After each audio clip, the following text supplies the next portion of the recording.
দেখুন দেখান, এই রাজ্যে বিরোধী দল করা যাবে না, সবাইকে পিসির দল করতে হবে, পিসি ভাইপোর পার্টি করতে হবে এবং মাথা নিচু করে থাকতে হবে।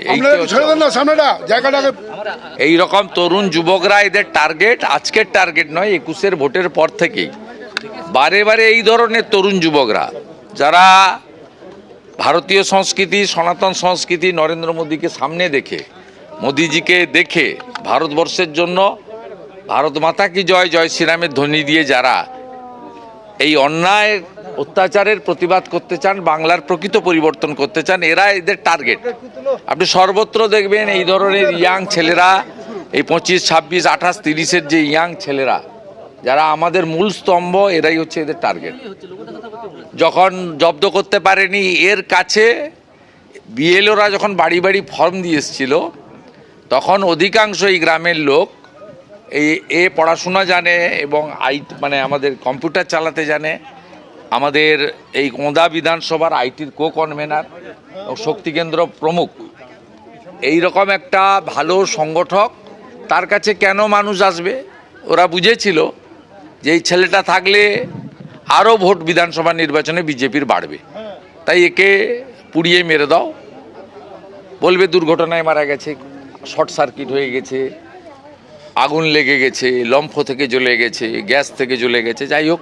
এবং দেখুন এর বাড়ির দিকে তাকিয়ে দেখুন, খুব লজ্জা লাগে যে পশ্চিমবাংলায় এই ধরনের কাঁচা বাড়ি এখনো গ্রামের মধ্যে আছে। আর এই ধরনের এই গরিব ছেলেরা, এই নিঃস্বার্থভাবে এরা ভারতীয় জনতা পার্টির অ্যাকচুয়ালি সম্পদ। আমরা এদের পাশে আছি, এই অন্যায় আমরা মানব না, আমরা যা করার করবো। একটু দেখতে দেন,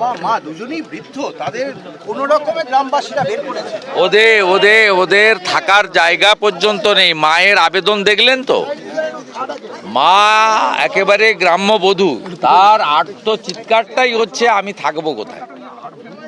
থাকার ব্যবস্থা আমাদের করতে হবে, কারণ আজকে 48 ঘন্টা পরে আমি সাংসদ, জেলা সভাপতি, বিধায়করা আসবে বলেই ফরেন্সিক এখানে তারা এসে পরিদর্শন করে বা তদন্ত করে গেল।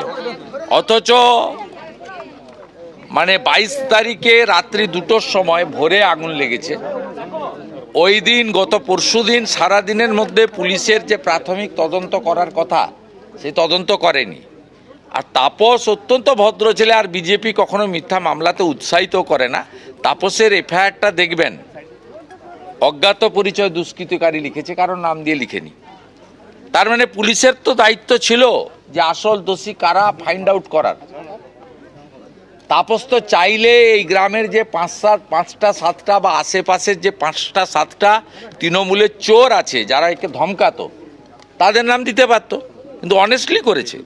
কিন্তু পুলিশ প্রশাসন, একটা সাধারণ লোকের বাড়িতে আগুন লাগলে বিডিওর আসা উচিত, বিডিওর প্রতিনিধি আসা উচিত, প্রাথমিকভাবে তারপলিন, শীতের সময় কম্বল, তাদের যেটুকু সরকারের বিধিবিধান রয়েছে সেটুকু করা উচিত, যদিও ওটা খুব সামান্য, কিন্তু সে কাজটাও তারা করেনি। এবং এই বাড়িটা দেখার পরে আমার সত্যি অবাক লাগছে যে নরেন্দ্র মোদীজি তার সময়কালে পশ্চিমবঙ্গে 40 লক্ষ প্রধানমন্ত্রী আবাস যোজনা দিয়েছেন, মোট অ্যামাউন্ট 30,000 কোটি টাকা। তারপরেও দেখুন এইরকম বাড়ি গ্রামের মধ্যে ভর্তি হয়ে রয়েছে।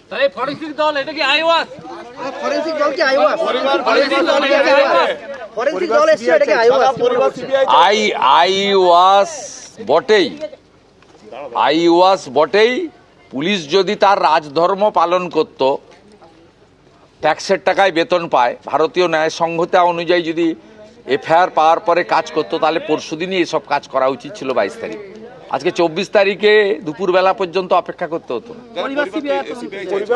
ঠিক আছে, পরিবার কি চাইবে পরিবার ঠিক করবে। তাপস যেমন যেমন চাইবে, আমাদের জেলা সভাপতি তাপসবাবু, বিধায়ক অমর শাখা, সাংসদ সৌমিত্র খান, আমরা সবাই সেইভাবে তাকে সাহায্য করব। দাদা, তৃণমূল দাবি করছে বিজেপির গোষ্ঠী কন্দল। হ্যাঁ, বিজেপির গোষ্ঠী কন্দল বলে চালাচ্ছে তৃণমূল, কি বলবেন?